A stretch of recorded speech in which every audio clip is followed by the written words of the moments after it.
In October, when the nights grow longer and the days grow colder, then it's time for Miss Sheila's somewhat scary stories.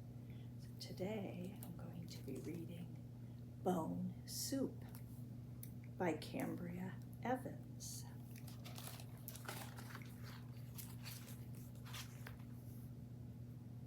Being nothing more than skin and bone, Finnegan had to live by his wits. He had no family or house to haunt, but he was known across the land for having a ravenous appetite. Everyone knew that wherever Finnegan went, he always brought his eating stool, his eating spoon, and his gigantic eating mouth. He has a stool, his spoon, and his gigantic eating mouth. One Halloween, Finnegan's travels took him through a barren land. What a lonely place, he thought. I'm sure I can find a Halloween feast here. But as Finnegan grew closer to town, a witch passed by. Happy Hallows Night, he said. Do you know where the feast is? And the witch took one look at Finnegan and quickly flew away. Whoosh. Back in town, the witch told the beast told the zombies told the mummy, and before you knew it, the entire town was talking about the impending arrival of Finnegan the Eater. And the sign says, "Warning, beware, the Eater." It has a stool plus a spoon plus Finnegan's mouth. Beware the Eater. We don't need a big mouth like that. Here comes Finnegan. We have barely enough for ourselves.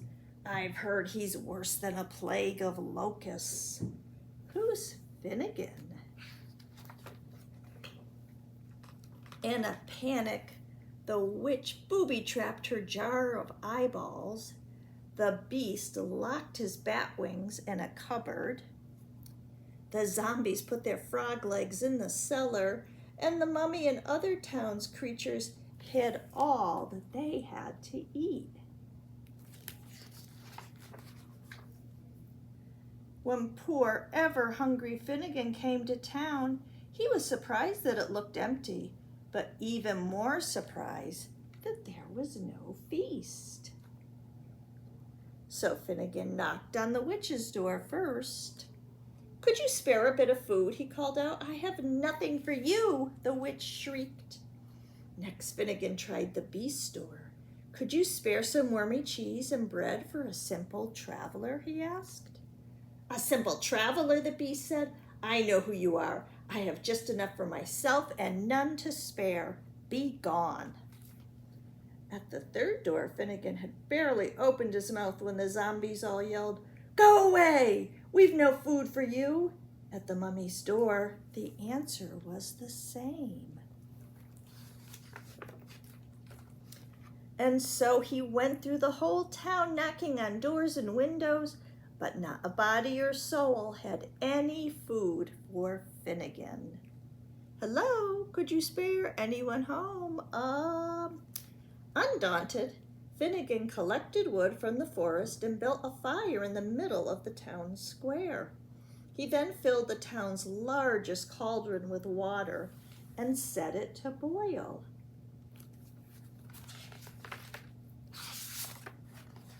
After waiting a time, Finnegan ceremoniously opened his cloak, and he took out a magnificent piece of bone, so old that the edges were dry and splintered, and with a toothy grin, he dropped it right into the cauldron. Finnegan stirred the mixture, singing, "Bone soup is what I make. A magic bone is all it takes. Boil it long and add some spice. Bone soup tastes so very nice." One by one, the town's creatures opened their doors and walked towards Finnegan and his fire. "What are you boiling? You can't make soup out of that. What are you singing about? What a dry old bone." Finnegan smiled. "Well, then I must not be a ghoul, for I am making such a soup." The little werewolf crouched at Finnegan's side. "I've never heard of bone soup before, but I think I'd like it." "In some places I have traveled, bone soup is considered a delicacy," Finnegan explained. "Besides, this is no ordinary bone soup. It's magic." He tasted the broth again and he sighed. "If only there were some stewed eyeballs. With eyeballs, the soup would be very tasty."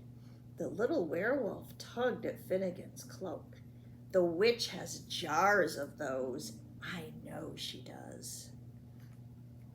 All the villagers stared at the witch, and her face turned an even brighter shade of green. "Yes, I do," she stammered, "but they're imported." The villagers stared at the witch until she finally fetched some from her stash. The eyeballs were a fabulous addition to the soup. But soon Finnegan again looked wistful. "If only this had some bat wings. Can you just imagine what flavor they would add?" And the little werewolf tugged at Finnegan again. "The beast has cupboards full of those. I saw them myself." Embarrassed, the feast fetched an entire box of bat wings. The wings were added, and just as Finnegan had said, their flavor was wonderful. There's the beast's bat wings.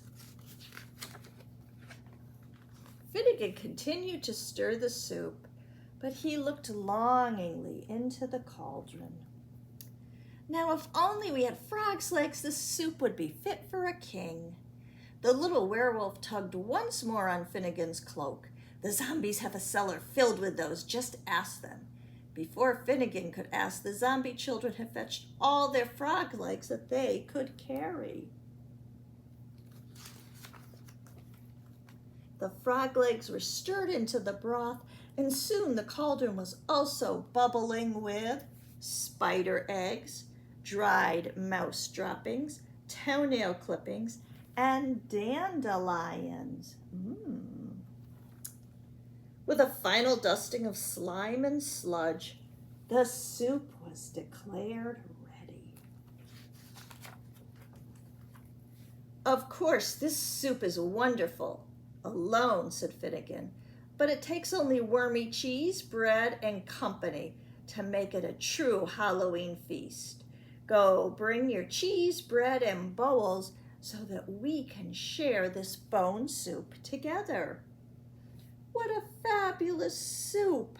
Such good flavor, truly fit for a king. And to think it was all made from a magic bone. And so it was that Finnegan got his Halloween feast after all. With a final wave to the werewolf, Finnegan quickly left with his eating stool, his eating spoon, and his gigantic smiling mouth. And that's the end of that story. So you may have heard a story somewhat similar to that one called Stone Soup, but this one has much more exciting ingredients. How would you like to eat that soup? I think I'm gonna go make some for myself right now. So I'll see you next week. Bye.